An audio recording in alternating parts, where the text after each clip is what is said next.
James Parker stared at the email on his phone, his hands shaking. The bright screen illuminated his face in the darkness of his penthouse bedroom. 3 in the morning, and sleep was now the furthest thing from his mind. The words from his doctor blurred as he read them for the 10th time. Extremely low sperm count, poor motility, less than 1% chance of natural conception. Consider alternatives if fatherhood is desired. At 42, James had built an empire worth billions. His tech company, Parker Innovations, was valued at over $20 billion. He owned homes in 5 countries, a fleet of luxury cars, and a private jet. He had everything money could buy, but the one thing he secretly wanted most, a family of his own, seemed impossible now. He tossed his phone onto the silk sheets and walked to the floor-to-ceiling windows. The city lights of New York sparkled below him, millions of lives unfolding while his own seemed to hit a dead end. For years, he'd told himself he was too busy for relationships and children. The truth was, he'd been afraid of becoming like his own cold, distant father who valued business success over family. But lately, watching his younger brother with his kids had awakened something in James. A longing, and now this diagnosis felt like a cruel joke. His phone rang, cutting through his thoughts. Who would call at this hour? The screen showed Maya Wilson. His heart skipped a beat. Maya, the woman he'd met 6 weeks ago at the charity gala.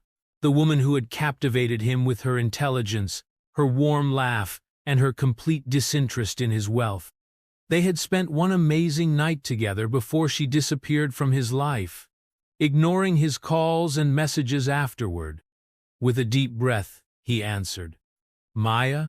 James. Her voice sounded different. Nervous. I need to talk to you. In person. It's 3 in the morning, he said, though he was wide awake. I know. I'm sorry, but this can't wait. She paused. 20 minutes later, Maya sat across from him in his living room, her hands clasped tightly in her lap. She looked even more beautiful than he remembered. Her dark skin glowed against her yellow dress, her braided hair pulled back from her face. But her eyes, those expressive brown eyes that had drawn him in the first time they met now, looked troubled. I've been trying to figure out how to tell you this, she said, her voice steady despite her obvious nervousness. That night we spent together, something happened. James leaned forward, confused. What do you mean? Maya took a deep breath. I'm pregnant, James. And not just pregnant. I'm carrying triplets. The room seemed to spin around him. That's impossible, he whispered, thinking of the email he'd just read. I haven't been with anyone else, she said firmly. These babies are yours. You don't understand, James said, reaching for his phone. I just got my test results tonight. I have extremely poor sperm quality. The doctor says I have less than a 1% chance of fathering a child naturally. He showed her the email. Maya read it, her brow furrowed in confusion. Well, she said finally, looking up at him with those beautiful eyes, I guess we hit that 1% 3 times over. James stared at her, his mind racing. 3 babies. His babies. A miracle 3 times over, defying medical odds, and with a woman who had walked away from him after one night. Why did you disappear? He asked, his voice hoarse. I tried to reach you. Maya looked away. I'm not from your world, James. I'm a school teacher from Brooklyn. You're a billionaire. That night was amazing, but I didn't want to be just another story for you. You were never just another story, he said quietly. And now? She asked, her hand moving protectively to her still flat stomach. James looked at this strong, beautiful woman carrying his children he never thought he could have. Something shifted inside him, a feeling he couldn't name taking hold. Now, he said, everything changes. Maya's eyes narrowed with suspicion. I'm not here for your money, James. I just thought you should know about the babies. I never thought you were, he said honestly. But these are my children too. our children. And I want to be part of their lives, he hesitated. And I'd like the chance to be part of yours. Maya studied his face, searching for sincerity. This isn't how I planned my life, she admitted. I always wanted kids, but not like this. Not with a man I barely know, no matter how rich he is. Then get to know me, James said, reaching across the space between them to take her hand. Give me a chance to know you. We're going to be connected for the rest of our lives through these babies. Maybe we can be something more than just co-parents. The first light of dawn was breaking outside the windows when Maya finally nodded. One step at a time, she said cautiously. We start as friends. For the babies. James felt something he hadn't felt in years. This woman carrying his miracle children was giving him a chance, and he would do everything in his power not to mess it up. For the babies, he agreed, though his heart was already telling him this could be so much more. As Maya left his penthouse that morning, promising to meet him for dinner the next day, James couldn't help but feel that his life had just changed forever. In the span of a few hours, he had gone from a man who would never have children to a man who would have 3. And maybe, just maybe, he had found someone worth changing for. What he didn't know was how complicated things would get, how many obstacles they would face, or how deeply he would fall for the strong-willed teacher who carried his miracle children. The restaurant James had chosen was exactly what Maya had feared: exclusive, elegant, and probably cost more for a meal than she spent on groceries in a month.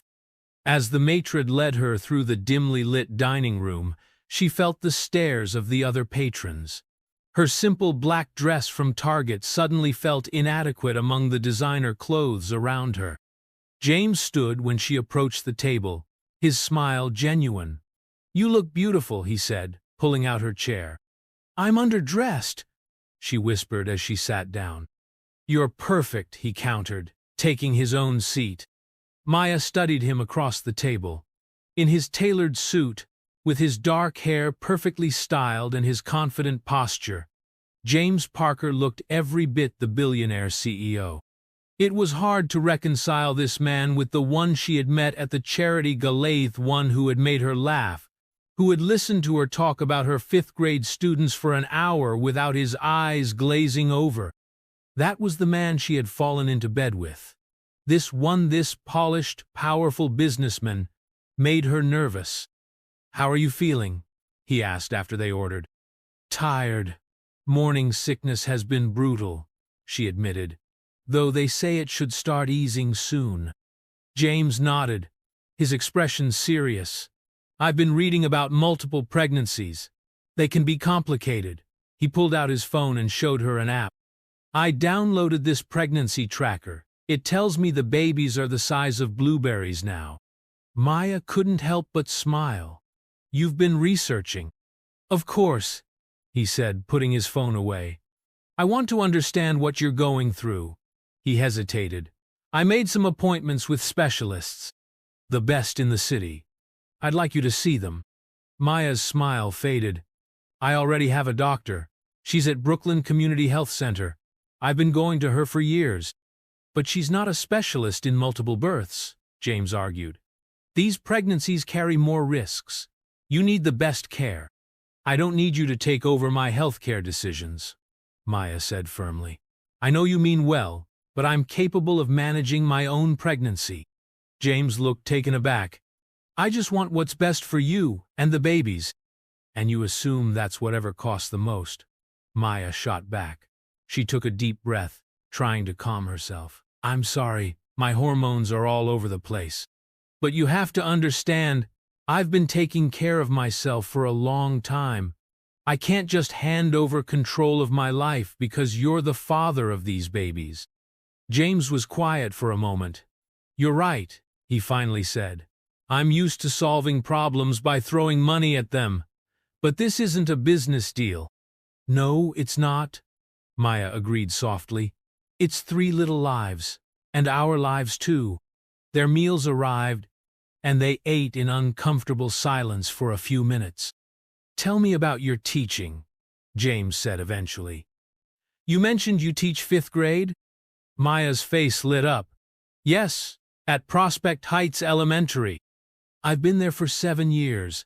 She told him about her students, about the challenges of teaching in an underfunded school, about the reward of seeing a child finally grasp a difficult concept. James listened intently, asking questions that showed he was genuinely interested. By the time dessert arrived, the tension between them had eased. Would you like to see my school sometime? Maya asked impulsively. To see my world? James smiled. I'd like that very much. 2 days later, James's sleek black Tesla seemed out of place in the school parking lot. He followed Maya through the halls of Prospect Heights Elementary, taking in the colorful artwork on the walls, the scuffed floors, the cramped classrooms. Maya's classroom was bright and welcoming despite the limited resources. Bookshelves lined one wall, filled with well-worn books. Student projects hung from the ceiling. A reading corner had been created with a faded rug and cushions. It's not much, Maya said, suddenly self-conscious. It's amazing, James replied, and she could tell he meant it. You've created a real space for learning here. Maya showed him her students' work, explained her teaching methods, shared her frustrations with the school system. Throughout it all, James listened and asked thoughtful questions. What would you do if you had more resources? He asked as they sat at her desk after her tour. Maya laughed. Oh, I have a whole wish list. New books, better computers, field trips, a proper science lab. She stopped herself. But that's not why I brought you here. I'm not asking for money. I know you're not, James said. That's one of the things I admire about you. But I want to help not just by writing a check, but by understanding what you care about. Maya studied him, trying to reconcile this thoughtful man with her preconceptions about billionaires. Maybe there was more to James Parker than she had assumed. As they walked back to his car, James said, "Thank you for showing me your world. Now, would you like to see more of mine?" Over the next few weeks, James and Maya began to bridge the gap between their very different worlds. He took her to his company headquarters, showing her the innovative technology they were developing. She was impressed by how he knew every employee's name, how he listened to their ideas with genuine interest. He showed her his favorite places, in the city's mall, hidden spots that weren't about wealth or status, but about beauty, history, or simply good food. She introduced him to her friends at a casual dinner party in her small apartment, where he charmed everyone by making fun of himself and asking sincere questions about their lives. But the differences between them remained. When James casually mentioned setting up a trust fund for the triplets, Maya bristled at the implication that money was the most important thing he could offer their children. When Maya talked about taking the subway to her doctor's appointments, James couldn't understand why she wouldn't accept his offer of a driver. And then there was the question of where they would live after the babies were born. James assumed Maya would move into his penthouse. Maya was determined to keep her independence.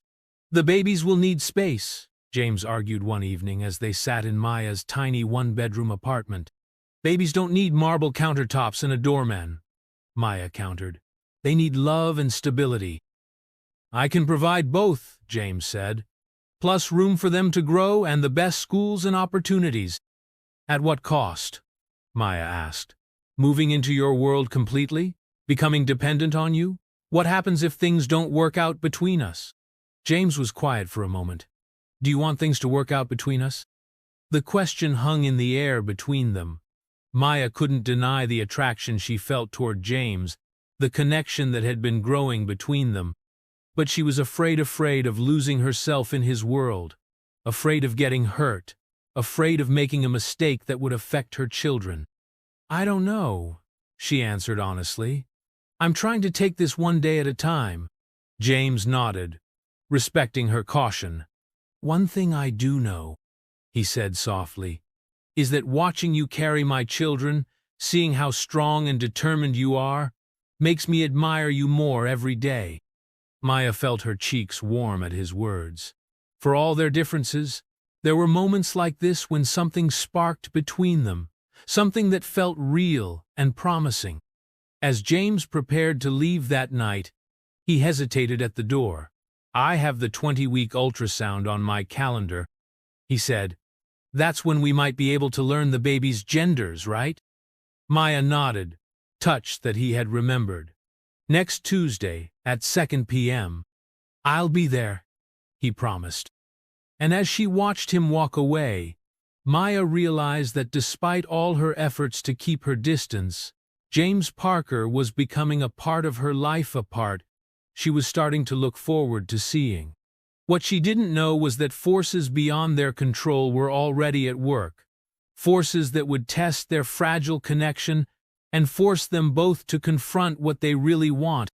The waiting room of the maternal fetal medicine specialist was designed to be soothing, soft colors, comfortable seating, gentle music playing in the background. But Maya felt anything but calm as she sat next to James, waiting for her name to be called. "What if something's wrong?" she whispered, her hand instinctively moving to her growing belly. James covered her hand with his. "Then we'll handle it together." The simple promise in those words steadied her. Over the past few weeks, as her pregnancy had progressed and her body had changed, James had been a constant presence, not pushing, not trying to control, just supporting. He had respected her boundaries while making it clear he wanted to be involved. "Maya Wilson?" A nurse appeared at the door with a clipboard. As they followed the nurse to the examination room, Maya noticed James's hand fidgeting with his watch, a nervous habit she had begun to recognize. For all his outward confidence, he was just as anxious as she was. The technician smiled as Maya lay back on the examination table. "Ready to meet your babies?" she asked, squirting the cold gel onto Maya's rounded stomach. James moved to stand by Maya's head, his hand reaching for hers. She took it, grateful for the connection. The room filled with a rapid whooshing sound as the technician found the first heartbeat. "Strong and steady," she commented, moving the wand to find another. "And here's baby number 2, also looking good." Maya felt tears pricking at her eyes as she watched the grainy images on the screen, 2 tiny figures moving and shifting. When the technician located the third baby, James's grip on her hand tightened. "All 3 heartbeats are perfect," the technician said. "Would you like to know the genders?" Maya looked at James, who nodded. "Yes," she said. "We want to know." "Let's see. Baby A is a girl," the technician announced. "Baby B is also a girl. And baby C is a boy. 2 girls and a boy. 2 daughters and a son," James whispered, his voice thick with emotion. Maya glanced up to see tears in his eyes. The moment felt sacred, the 2 of them connected by these tiny lives they had created together. When James leaned down and pressed a soft kiss to her forehead, Maya didn't pull away. "The babies all look healthy," the doctor confirmed after reviewing the ultrasound. "But I want to be clear about the risks with a triplet pregnancy. You're likely to deliver early, and there's a higher chance of complications." Maya nodded, already aware of these facts. "What can I do to stay healthy?" "Rest as much as possible," the doctor advised. "Limit stress. You'll need to start reducing your work hours soon, and by 28 weeks, I recommend stopping work completely." Maya frowned. "I'm a teacher. The semester ends in 8 weeks." "I'd like you on reduced hours before that," the doctor said firmly. "Your body is working incredibly hard to support 3 babies." As they left the clinic, Maya was quiet, thinking about what this meant for her students, for her finances, for her independence. "I can see you worrying," James said as they walked to his car. "Talk to me." Maya sighed. "I was planning to work until the end of the semester. I can't leave my students without a teacher halfway through the term." "What if we find a solution that works for everyone?" James suggested. A qualified substitute who can work alongside you, taking on more responsibilities as you need to step back. Maya looked at him suspiciously. And who's going to pay for this magical substitute? It could be a donation to the school, James said carefully. Not directly from me to you. Maya was about to argue when a wave of exhaustion hit her. The doctor was right, her body was working overtime, and she was only going to get bigger and more tired as the pregnancy progressed. Maybe, she conceded, I'll talk to my principal. James smiled, knowing better than to push his victory. How about some lunch? The babies and I are starving. Maya laughed, the tension breaking. The babies, huh? All 4 of you? Especially the one carrying the other 3, James said, helping her into the car. Over lunch at a casual diner that Maya had chosen, they discussed the reality of what was coming: 3 newborns, the need for space, childcare, medical care, and all the other practicalities. I've been thinking, James said hesitantly, about a compromise on the living situation. Maya raised an eyebrow. I'm listening. I own a brownstone in Park Slope, he said. I bought it as an investment years ago. It's a 3-story home with a garden. It's in your neighborhood, close to your school and friends? What if we renovated it for you and the babies? For me to live in alone? Maya asked, confused. James hesitated. For now, yes. I would keep my penthouse. But the brownstone would be close enough that I could be there every day to help with the babies. Maya considered the offer. It would solve the space problem without forcing her to move into his world completely. And the brownstone would be in my name? If that's what you want, James said. I want you to feel secure, Maya. But I also want to be a real father to these children, not just a visitor. I want that too, Maya admitted. They deserve to have you in their lives. James reached across the table, taking her hand. And what about us? What do we deserve? The question hung between them, loaded with all the unspoken feelings that had been growing over the past weeks. I don't know, Maya said honestly. I care about you, James. More than I expected to. But everything is happening so fast. I feel the same way, James admitted. I've never met anyone like you. Someone who challenges me, who doesn't care about my money, who makes me want to be better. He squeezed her hand. I'm not asking for promises, just openness to seeing where this might go. Maya looked into his eyes, sincere, hopeful, and felt something shift inside her. I can be open, she said softly. Later that night, as Maya got ready for bed in her small apartment, her phone buzzed with a text from James, still thinking about those 3 perfect heartbeats and their amazing mother. Sleep well. Maya smiled, her hand resting on her belly where their children grew. The thought of Jameshi's kindness, his respect for her boundaries, his obvious joy at becoming a father filled her with a warmth she hadn't expected. Your daddy is full of surprises, she whispered to her belly. Maybe I'm starting to like him a little bit. What Maya didn't know was that forces were already in motion that would test whatever was growing between them, forces from James's world that wouldn't be as accepting of her as he was. The Parker family estate in Connecticut was Imposinga, sprawling mansion set on 50 acres of manicured grounds. As James's car crunched up the gravel driveway, Maya felt her stomach clench with anxiety, and not just from the pregnancy. Are you sure this is a good idea? She asked, smoothing her dress nervously. At 24 weeks pregnant with triplets, she looked like she was about to deliver any day, though she still had months to go. They're my family, James said, his jaw set. They should meet the mother of my children. Maya knew this meeting was important to James. His relationship with his family, particularly his father, had always been complicated. James rarely spoke about them, but when he did, Maya could hear the mixture of respect and resentment in his voice. Walter Parker, the family patriarch, had built a small manufacturing business into a global corporation before James was born. He had expected his sons to follow in his footsteps, but James had broken away to start his own tech company against his father's wishes.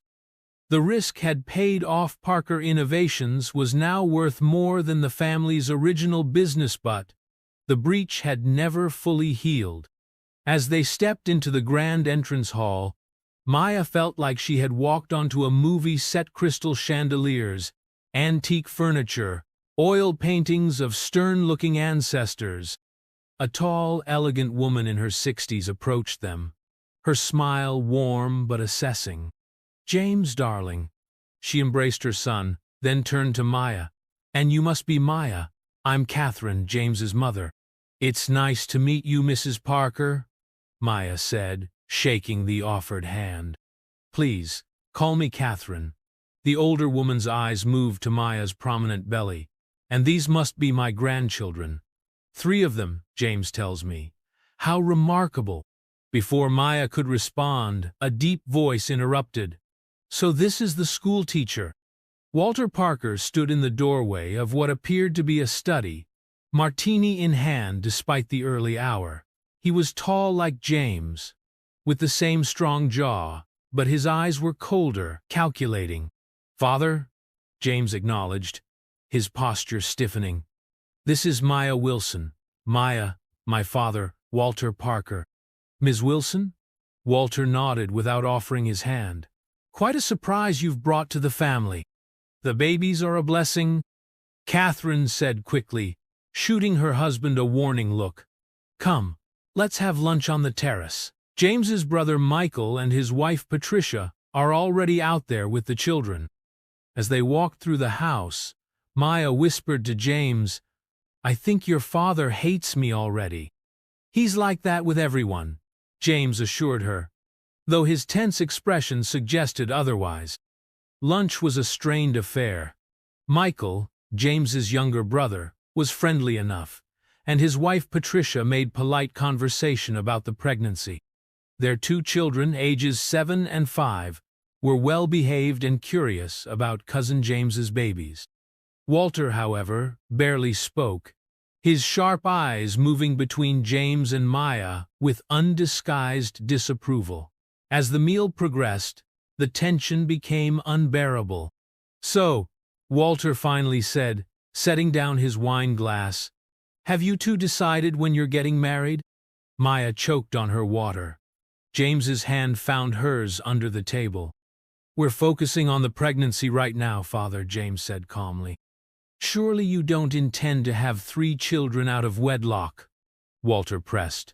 "The Parker name has certain standards to uphold."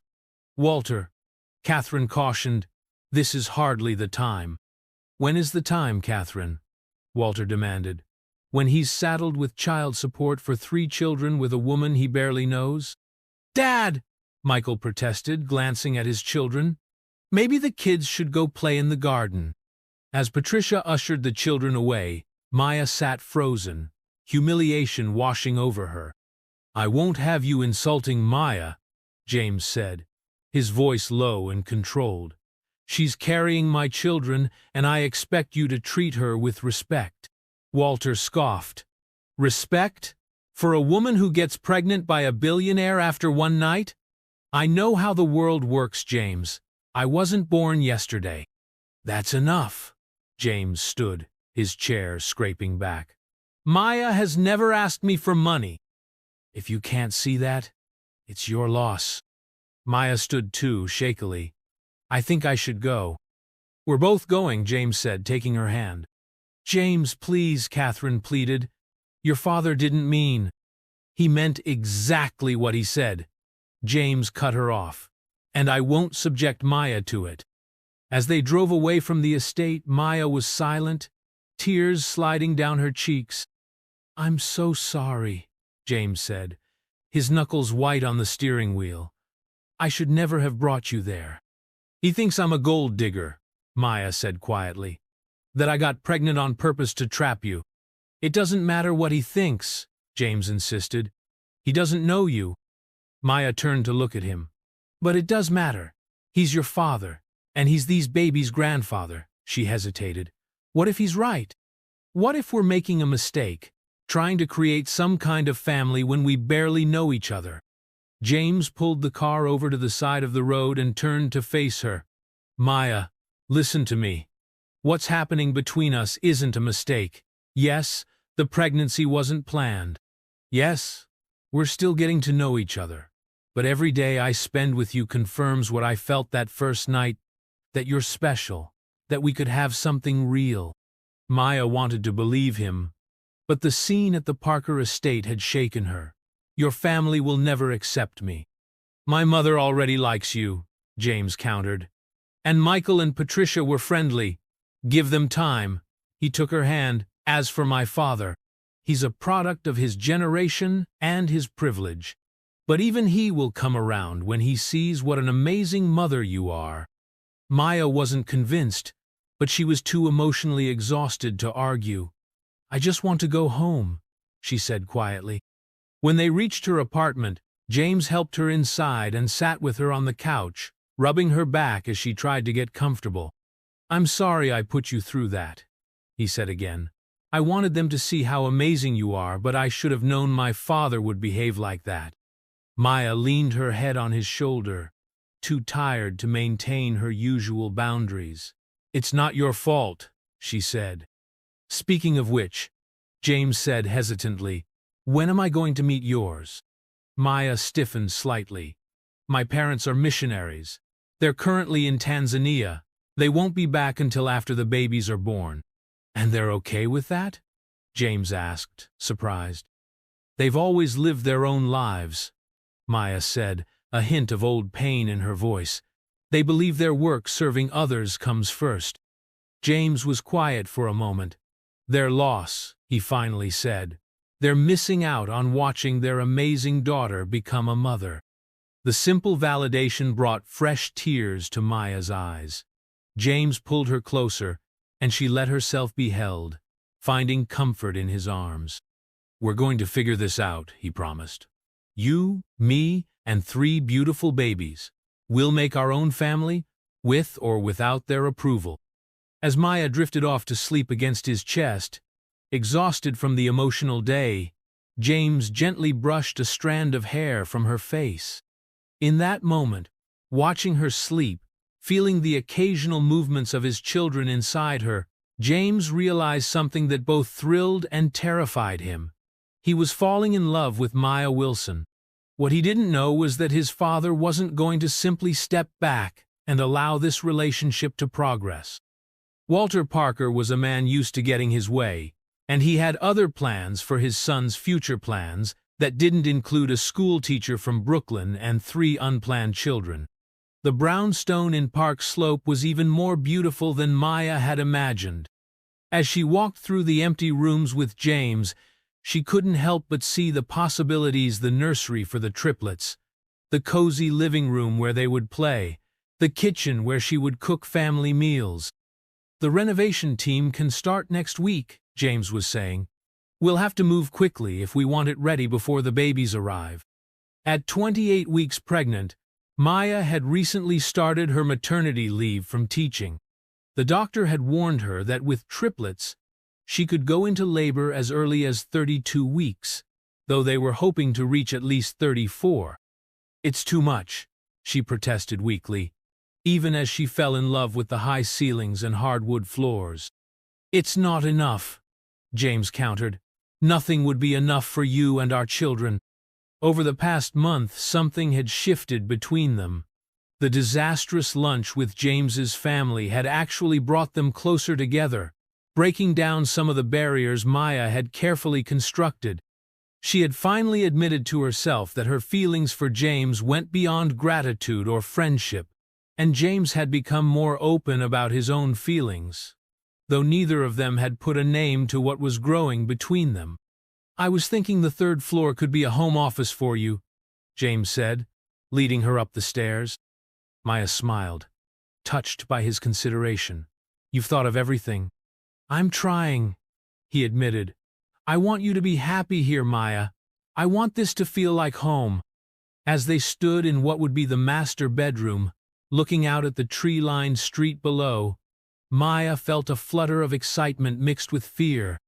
This was really happening. She was going to be a mother to 3 babies, living in this beautiful home provided by a man who was becoming more important to her every day. "What are you thinking?" James asked, noticing her expression. "That this feels like a dream," she admitted. "6 months ago, I was just a teacher living in a tiny apartment, focused on my career. Now I'm about to have 3 babies and move into a brownstone with a billionaire." James laughed. "When you put it that way, it does sound absurd. Being with you feels right." Before she could respond, her phone rang. It was her doctor's office. The conversation was brief, but concerning her blood pressure was elevated based on her last checkup, and they wanted her to come in for monitoring. "Is everything okay?" James asked when she hung up, his expression immediately worried. "Just a precaution," Maya assured him, though her own anxiety was rising. "They're concerned about my blood pressure." Within the hour, they were at the hospital, where Maya was hooked up to monitors tracking her blood pressure and the baby's heartbeats. The doctor's expression was grave as she reviewed the results. "You're showing signs of preeclampsia," she explained. "It's a serious condition in pregnancy that can affect your liver, kidneys, and brain. It's more common in multiple pregnancies." "How serious?" James asked, his hand tight around Maya's. "Serious enough that I want to keep Maya here for observation," the doctor said. "We'll administer medication to help her blood pressure and steroids to speed up the baby's lung development in case we need to deliver early."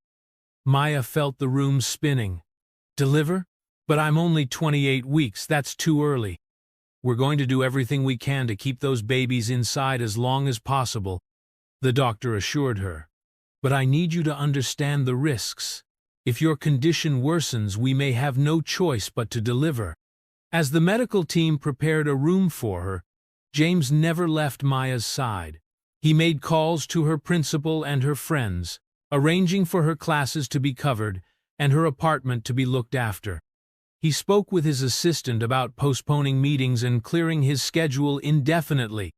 "You don't have to stay," Maya told him as he settled into the uncomfortable chair beside her hospital bed that evening. "Yes, I do," he said simply. "Wild horses couldn't drag me away from you and our babies right now." For 5 days they lived in a state of anxious waiting. Maya's condition stabilized with medication, but didn't improve. The babies continued to grow, their heartbeats strong, but the doctor remained concerned. On the 6th day, Maya woke up with a splitting headache and blurred vision. Within hours, her condition had deteriorated dramatically. The medical team moved with urgent efficiency, explaining that they needed to perform an emergency C-section. "It's too soon," Maya sobbed as they prepared her for surgery. "They're going to be okay," James promised, though the fear in his eyes betrayed his own uncertainty. "They're fighters, just like their mother." In the operating room, James held Maya's hand behind the surgical drape, his forehead pressed against hers. The procedure was quick but surreal. Maya felt pressure and tugging, then heard a tiny, indignant cry. "Baby A is here," the doctor announced. "A beautiful little girl." Moments later, 2 more cries joined the first, their son and second daughter, all 3 impossibly small but fighting for life from their first breath. "They're beautiful," James whispered, tears streaming down his face as he watched the NICU team quickly assess and stabilize each baby. "Can I see them?" Maya asked weakly, her own tears flowing. The doctor held up each tiny infant briefly for Maya to glimpse before they were rushed to the NICU. 3 tiny faces, red and wrinkled, each weighing less than 3 pounds. "They need special care now," the doctor explained gently. "But they're all breathing on their own, which is excellent for 28 weeks. As Maya was taken to recovery, James was faced with a choice: stay with her or follow their children. "Go with them," Maya urged. "Don't let them be alone." The next 24 hours were the longest of James's life. He moved between the NICU, where his tiny children fought for survival in their incubators, and Maya's room, where she recovered from surgery while battling the still dangerous preeclampsia. When Maya was finally stable enough to be wheeled to the NICU the next day, she broke down at the sight of her baby so tiny, hooked up to monitors and IVs, their translucent skin showing every vein. "I should have kept them safe inside me longer," she whispered, guilt overwhelming her. James knelt beside her wheelchair. "You gave them life, Maya. You carried 3 babies when doctors said I could never have even one. Now we have to trust the doctors to help them grow strong." The triplets, whom they had named Zoe, Olivia, and Ethan, faced a long road ahead. The doctors explained the complications of prematurity: underdeveloped lungs, risk of infection, challenges with feeding and growth. "They could be here for months," the neonatologist explained, "until they reach what would have been full term and beyond." James nodded, already planning. Whatever they need, whatever it costs, just do it. Maya was discharged after a week, but the babies remained in the NICU. Every morning, James would pick her up from her apartment, and they would spend the day at the hospital, learning to care for their fragile infant, changing tiny diapers, taking temperatures, and, when the babies were finally stable enough, holding them against their chests for skin-to-skin contact. In those long hospital days, the walls between Maya and James fell away completely. They shared fears and hopes, tears and small victories. When Ethan had a setback with his breathing, they held each other through the night in the NICU waiting room. When Zoe gained her first ounce, they celebrated together as if she had won an Olympic medal. One night, as they sat in the quiet of the NICU, each holding a baby while the third slept in her incubator, James looked at Maya with tired eyes filled with emotion. "I never thought I could have children," he said softly. "When I got that diagnosis, I felt like less of a man somehow, like I had failed at something fundamental." Maya reached out her free hand to touch his face. "Look at them, James. They're perfect, and they're here because of you. Because of us," he corrected. "Maya, these past weeks, seeing you fight for our children, watching you with them, I need to tell you something." Maya's heart raced, sensing what was coming. "I love you," James said simply. "I think I've been falling in love with you since that first night at the gala. But now, seeing you as the mother of my children, I know for certain. I love you, Maya Wilson." Maya's eyes filled with tears. The feelings she had been trying to contain overflowed. "I love you too," she whispered. "I tried not to. I was so afraid of what it would mean to love someone like you, someone from a different world. But you're not just a billionaire to me anymore. You're James. You're the father of my children. You're the man who hasn't left my side through all of this." James leaned forward carefully, mindful of the baby in his arms, and kissed Hera tender, promise-filled kiss that spoke of new beginnings. "I want us to be a family," he said when they pulled apart. "A real family. Not just for the babies, but for us." "I want that too," Maya admitted. "But I'm still scared, James. Your world is so different from mine." "Then we'll make our own world," he promised, "one that takes the best from both of ours." As they sat there in the quiet NICU, surrounded by beeping monitors and tiny fighters, they began to believe that maybe they could make this work, this unexpected love that had come from one night together, strengthened by 3 miraculous lives. What they didn't know was that outside the protective bubble of the hospital, forces were gathering that would test their newfound love and their commitment to each other and their children. The headline in the New York Post was brutal: "Billionaire Baby Drama. Parker Hare Trapped by Teacher's Triplets." Maya stared at the newspaper James had tried to hide from her, nausea rising in her throat. The article was filled with anonymous sources, claiming she had deliberately gotten pregnant to secure a wealthy future, that James was doing the right thing, but was privately devastated about being trapped with a woman beneath his social standing. "It's garbage," James said, taking the paper from her hands. Complete fiction. Maya looked up at him, her eyes filling with tears. But it's out there now. Everyone will read it. My colleagues, my students' parents. It had been 6 weeks since the triplets' birth. The babies were still in the NICU but growing stronger every day. Zoe and Olivia were now over 4 pounds each, and Ethan, the smallest, was fighting his way toward 4 pounds. They had begun to look less like fragile birds and more like actual babies. Maya and James had fallen into a routine days at the hospital with the babies, evenings at her apartment where James often stayed over, both of them too exhausted to worry about propriety. The renovation on the brownstone was almost complete, and they had been planning to move Maya's things there the following weekend. But now this. "I'll sue them," James said, pacing in Maya's small living room.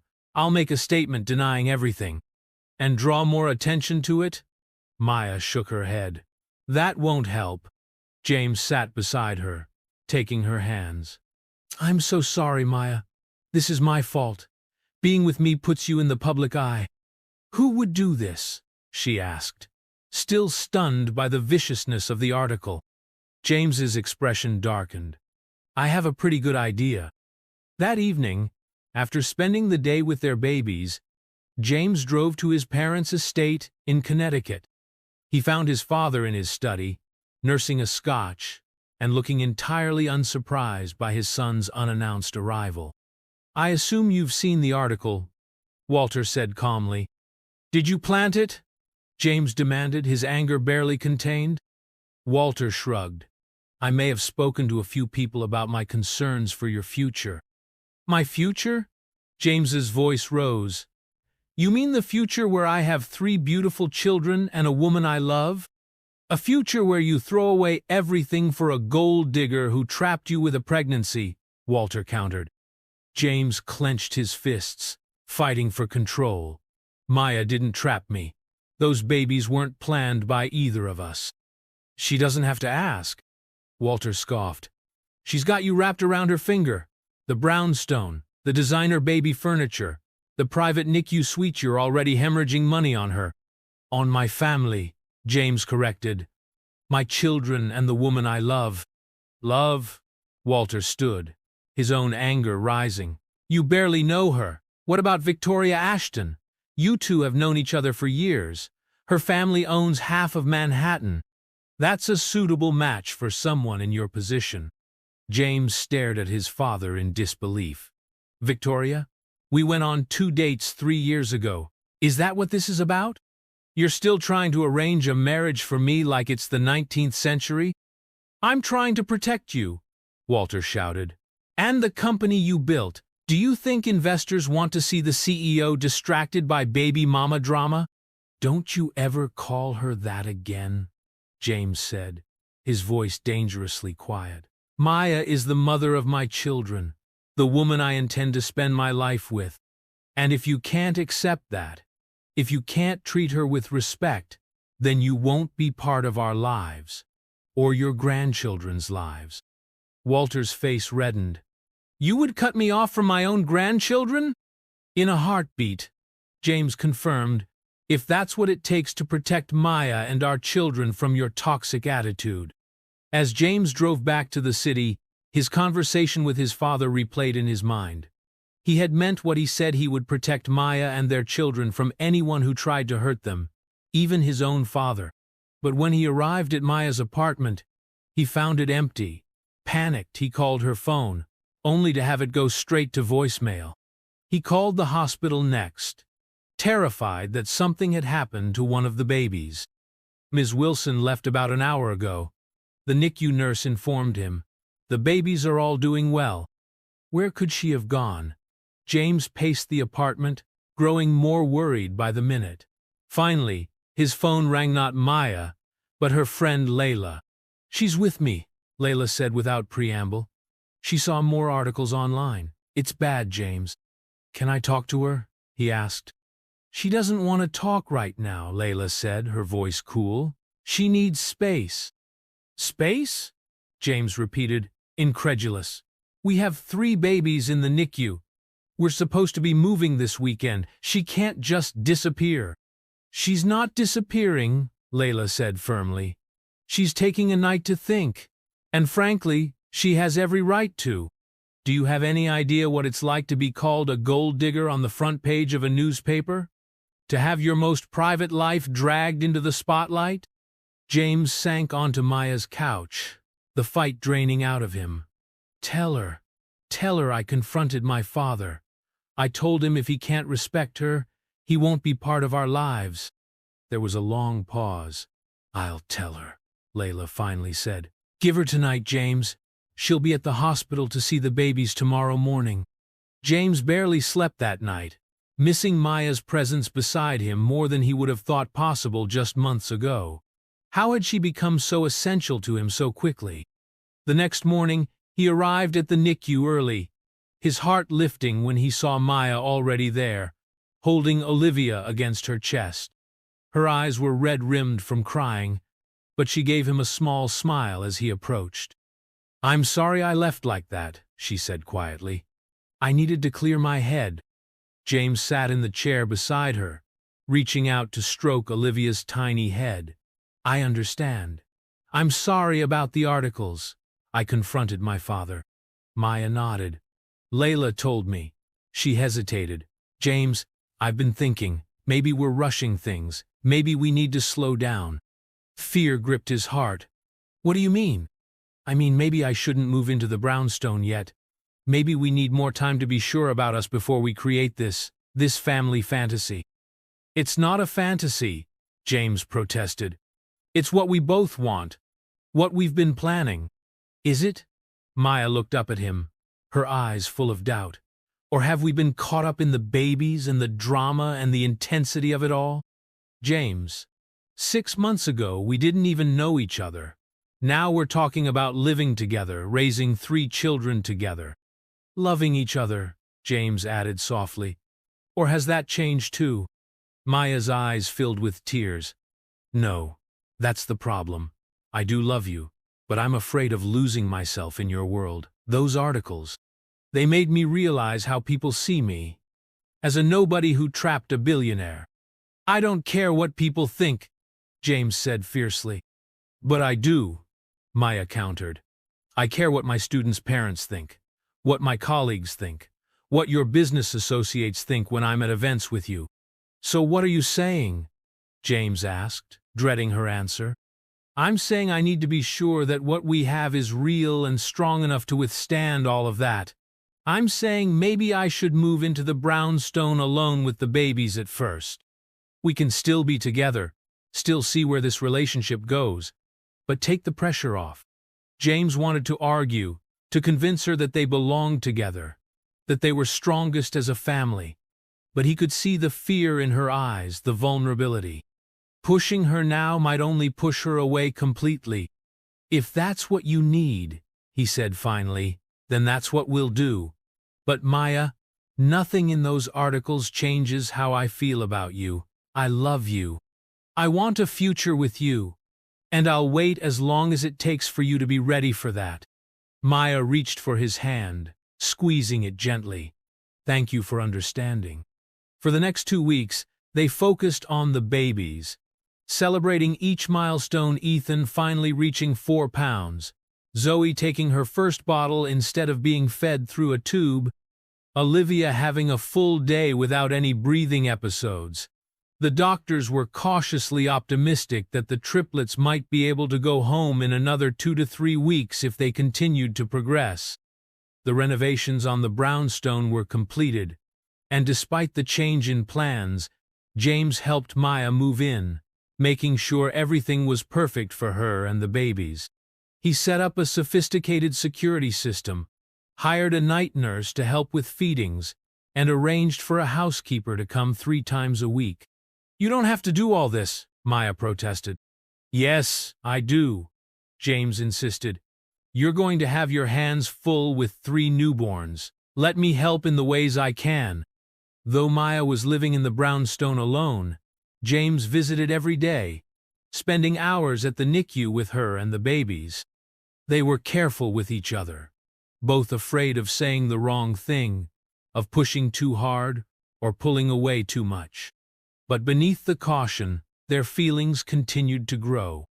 James found himself falling more deeply in love with Maya as he watched her with their children, her gentle hands changing tiny diapers, her soft voice singing lullabies, her fierce advocacy when she felt the medical team wasn't being attentive enough. And Maya found herself missing James when he wasn't there, looking forward to his arrival each day, treasuring the quiet moments when they sat side by side in the NICU, sharing the profound experience of watching their tiny children grow stronger. What neither of them knew was that forces beyond their control were about to test their fragile arrangement and force them to confront the truth of what they meant to each other. The day the triplets were finally cleared to go home was both joyous and terrifying. At 12 weeks old, though still 4 weeks before what would have been their due date, they were all over 5 pounds and able to maintain their body temperature, feed from bottles, and breathe on their own. "Are you sure they're ready?" Maya asked the neonatologist anxiously, looking at her 3 tiny babies who still seemed so fragile. "They're ready," the doctor assured her. "And you're ready too. You've been trained in everything you need to know." James stood beside Maya, equally nervous but trying to project confidence. "We've got this," he told her. "Between the 2 of us and the night nurse, we'll give them everything they need." The "we" wasn't lost on Maya. Though she had moved into the brownstone alone, James had practically lived there with her for the past week, helping set up the nursery. They hadn't discussed changing their arrangement, but it felt natural to have him there, to face this next challenge together. The trip home was an operation requiring military precision. Each baby was secured in their car seat, with Maya sitting between Zoe and Olivia in the back of James's SUV, while Ethan was secured behind the passenger seat. James drove with exaggerated caution, stopping completely at every yellow light, and keeping well below the speed limit. When they finally arrived at the brownstone, Maya felt a surge of emotion as James carried Ethan's car seat up the steps, while she followed with the girls. This was the beginning of their life as a family in their own home. The first night was chaotic despite all their preparation. The babies, used to the constant noise and light of the NICU, were unsettled by the quiet darkness of the nursery. They took turns being awake and fussy, ensuring that someone was always up attending to a hungry or uncomfortable infant. By dawn, Maya and James were exhausted, slumped together on the nursing chair. The night nurse had managed the majority of the feedings, but they had insisted on being up for every one, learning each baby's quirks and preferences. "We made it through the first night," James said, his voice rough with fatigue. "Only about 7,000 more to go before they leave for college." Maya laughed, leaning her head against his shoulder. "I think we might need more coffee." As the days passed, they settled into a rhythm. James officially maintained his penthouse apartment, but he spent every night at the brownstone, usually falling asleep in the nursery with a baby on his chest or in the master bedroom beside Maya after late-night feedings. Neither of them acknowledged the shift the way they had drifted from their taking it slow plan into something that looked very much like living together. It felt too fragile to name, too precious to question. 2 weeks after the babies came home, Maya was feeding Ethan in the nursery when she heard raised voices from downstairs. She recognized James's voice, tense and angry, and another male voice she couldn't immediately place. Placing Ethan in his crib, she hurried downstairs to find James facing off with his father in the living room. "You can't just show up unannounced," James was saying. "This is Maya's home." "A home you paid for," Walter pointed out. "For my grandchildren, whom I have yet to meet because you've been keeping them from me." Maya stepped into the room. "Mr. Parker." Both men turned to look at her. Walter's expression softened slightly as he took in her appearance, tired but glowing with new motherhood.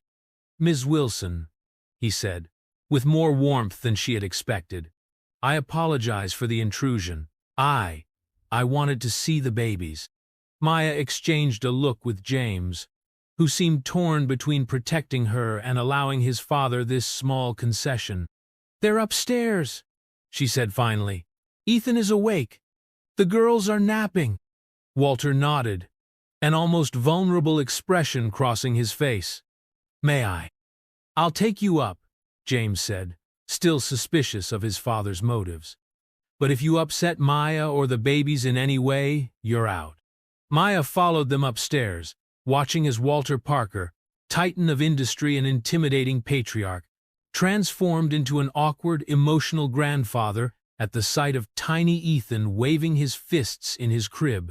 "He looks like you did," Walter said softly to James. Same determined expression. James seemed startled by the comparison. "Dad used to say I came out of the womb looking like I was ready to take on the world," he explained to Maya. "May I hold him?" Walter asked hesitantly. Maya nodded, lifting Ethan and carefully placing him in Walter's arms. The powerful man looked suddenly unsure, cradling the tiny infant as if he might break. "Support his head," Maya instructed gently. "There, like that." As Walter held his grandson, something seemed to shift in the room. The tension didn't disappear entirely, but it eased, making space for something new. "The girls are probably waking up," Maya said after a few minutes. "Would you like to meet them too?" They moved to the other side of the nursery, where Zoe was indeed beginning to stir. Olivia remained asleep, her tiny rosebud mouth making sucking motions in her dreams. "They're beautiful," Walter said, looking at his granddaughters. "Perfect little girls." "They get that from their mother," James said, his eyes on Maya. Walter cleared his throat. "About those newspaper articles. I want you to know I had nothing to do with them." James raised an eyebrow, clearly skeptical. "I may have expressed my concerns to some associates," Walter admitted, "but I never intended for such vicious stories to be published." He turned to Maya. "I owe you an apology, Miss Wilson. I judged you unfairly, based on prejudices that say more about me than about you." Maya was surprised by the apology but remained cautious. "Thank you for saying that, Mr. Parker. Please, call me Walter." He looked between Maya and his son. "I can see that you care for each other. And these children, they're a miracle." James told me about his diagnosis, about the odds against these babies existing at all. 1% chance 3 times over, James said, the wonder still evident in his voice. "I've built my life on beating the odds," Walter said thoughtfully. "I should have recognized that trait in my son, and in you, Ms. Wilson." He handed Ethan back to Maya. "I hope you'll allow me to be part of their lives, to be a proper grandfather." "That depends," James said firmly, "on whether you can treat Maya with the respect she deserves, not just as the mother of your grandchildren, but as the woman I love." Walter nodded slowly. "I think I can manage that." He looked at Maya. "My son seems happier than I've ever seen him. I suspect you have something to do with that." "She has everything to do with it," James confirmed. After Walter left, promising to return with Catherine for a proper visit soon, Maya and James sat in the living room, both processing the unexpected turn of events. "Do you think he meant it?" Maya asked. James sighed. "I think he meant it as much as he's capable of meaning anything that requires admitting he was wrong. My father is complicated, but seeing the babies affected him, I could tell." Maya nodded, leaning against James on the couch. "Family is complicated. Speaking of which," James said carefully, "I got a call today." Maya sat up straight. "My parents?" They saw an article about the triplets online. "They're trying to arrange to come home earlier than planned."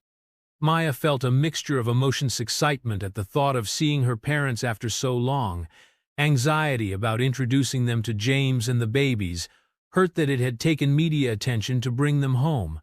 "How do you feel about meeting them?" she asked James. He smiled. "Nervous, but eager. They're important to you, so they're important to me. Maya leaned up to kiss him softly. Thank you.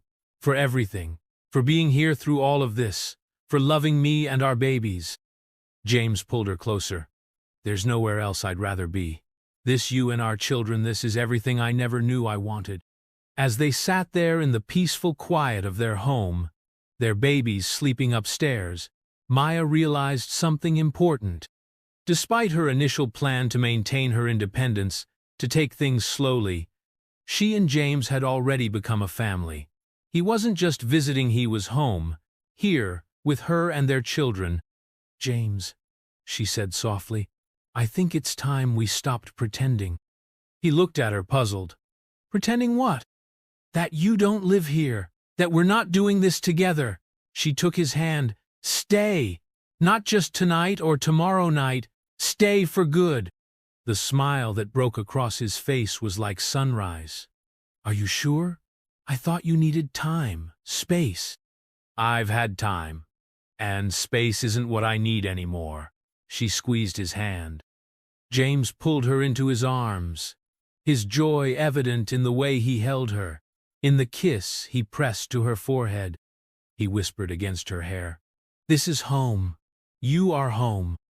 What they didn't know as they sat there, planning their future together, was that the final test of their love was still to come, a moment that would force them to confront the depth of their feelings and the strength of their bond. The triplet's 6-month birthday dawned bright and clear, a perfect spring day. Maya stood in the nursery, watching her babies sleeping peacefully in their cribs, marveling at how much they had grown and changed. Zoe, the firstborn, was already trying to crawl, pushing herself up on her arms with determined concentration. Olivia, the quietest of the three, was the observer. And Ethan, once the smallest, had caught up to his sisters, his smile lighting up the room whenever anyone spoke to him. Happy half-birthday, she whispered, touching each tiny head gently. Strong arms wrapped around her waist from behind, and James rested his chin on her shoulder. 6 months, he murmured. Can you believe it? Maya leaned back against him, savoring the solid warmth of his presence. Sometimes it feels like yesterday that they were born. Other times it feels like they've always been here. And sometimes, James added wryly, it feels like we haven't slept in 6 months. Maya laughed softly, turning in his arms to face him. Are you ready for today? Today was special not just because of the baby's milestone. Maya's parents had finally arrived from Tanzania the day before, and were staying at a hotel nearby. They were coming to meet their grandchildren and James for the first time. As ready as I'll ever be, James said, a hint of nervousness in his voice. Your mother already gave me quite the interrogation over the phone yesterday. Maya smiled. That's just her way. She wants to make sure you're good enough for her only daughter. Am I? James asked, suddenly serious. Maya reached up to touch his face, tracing the line of his jaw with her fingertips. You're more than I ever dreamed of, she said softly. Not because of your money or your success, but because of the man you are, the father you are to our children, the partner you've been to me through all of this. James captured her hand, pressing a kiss to her palm. I love you, Maya Wilson, more than I ever thought possible.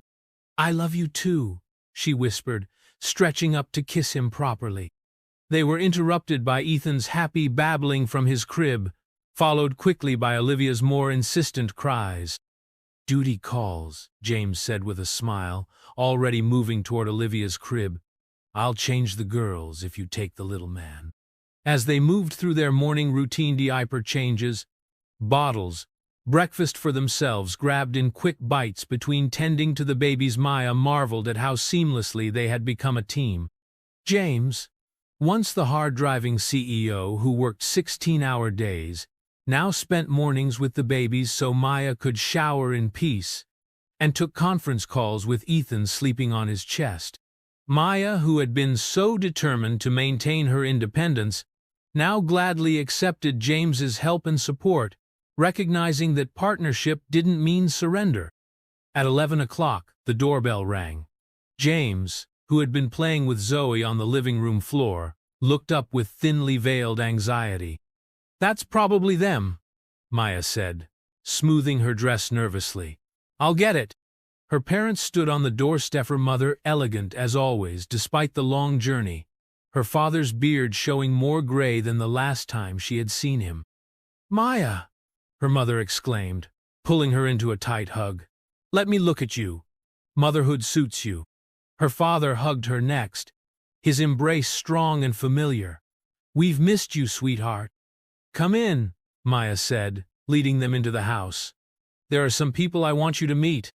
In the living room, James had arranged the babies on a playmat, all three dressed in the special outfits Maya had chosen for the occasion.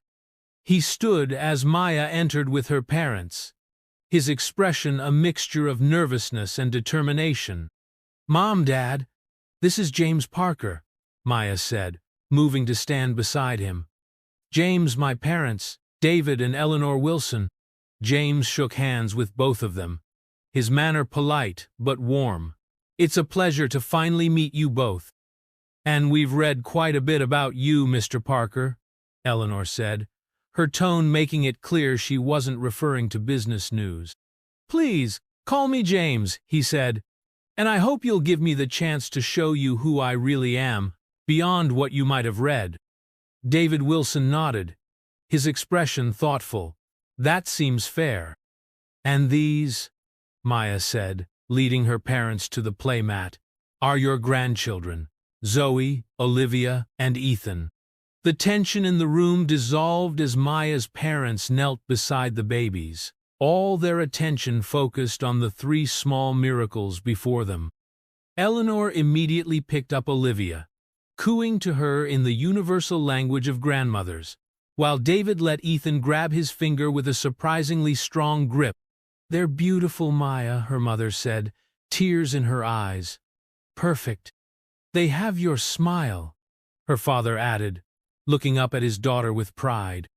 As the day progressed, Maya watched with growing relief as her parents warmed to James. Her father was impressed by James's knowledge of Tanzania and the challenges facing the communities where they work. Her mother appreciated the way James attended to the baby's needs without being asked, the natural way he had with them. After lunch, while the babies napped and Maya's parents rested from their journey, James pulled Maya into the kitchen for a private moment. "Your parents are wonderful," he said. "I can see where you get your compassion and your strength." Maya smiled, touched by his observation. "They like you too, I can tell." "Good," James said, suddenly looking nervous, "because there's something I want to ask them. And you." Maya's heart skipped a beat. "What is it?" James took her hands in his. "These past 6 months living together, raising our children, they've been the happiest of my life. I keep thinking it can't get any better, but every day with you proves me wrong." "James," Maya whispered, her voice catching. He reached into his pocket and pulled out a small velvet box. "I've been carrying this around for weeks, waiting for the right moment." He opened the box to reveal a stunning ring, not the oversized diamond she might have expected from a billionaire, but a perfectly cut emerald surrounded by small diamonds, elegant and unique. "It reminded me of your eyes," he explained. "The first thing I noticed about you that night at the gala." Maya felt tears welling up as James sank to one knee before her. "Maya Wilson, you've given me everything I never thought I could have loved, a family, a home that's about more than just expensive furniture and security systems." His voice was steady but filled with emotion. "You've taught me what really matters. You've made me a better man, a better father." He took a deep breath. "Will you make me the happiest man on earth and marry me?" Maya's tears spilled over, her heart so full she thought it might burst. "Yes," she whispered. Then louder, "Yes, James. Yes, I'll marry you." James slipped the ring onto her finger, then stood and pulled her into his arms, kissing her with all the love and promise of their future together. A small sound from the doorway made them turn. Maya's parents stood there, her mother wiping away tears, her father's arm around her shoulders. "I was going to ask for your blessing," James said, looking slightly embarrassed, "but I got carried away." David Wilson smiled. "From what I've seen today, you already have it. Anyone can see how much you love our daughter and those babies." Eleanor moved forward to hug them both. "I always prayed Maya would find someone who would love her for exactly who she is. It seems my prayers have been answered." Later that evening, after her parents had gone back to their hotel and the babies were asleep, Maya and James sat on the terrace of their brownstone, looking out at the Brooklyn skyline. Her ring caught the light as she reached for her glass of champagne. "A toast," James said, raising his own glass, "to beating the odds." Maya smiled, touching her glass to his. "To 1% 3 times over. And to forever," James added, his eyes full of love, "our forever." As they sipped their champagne under the stars, Maya thought about the journey that had brought them here from one unexpected night together to the news of her pregnancy, through the challenges of their different worlds and the miracle of their children's birth, to this moment of perfect happiness. They had beaten incredible odds. A man who was told he could never father children naturally. A woman determined to maintain her independence. 3 tiny babies who had fought their way into the world too soon. And a love that had grown not despite the obstacles, but because of them, because each challenge had shown them the strength and depth of their feelings for each other. "What are you thinking?" James asked, noticing her thoughtful expression. Maya smiled, reaching for his hand. "That sometimes the best things in life are the ones you never saw coming."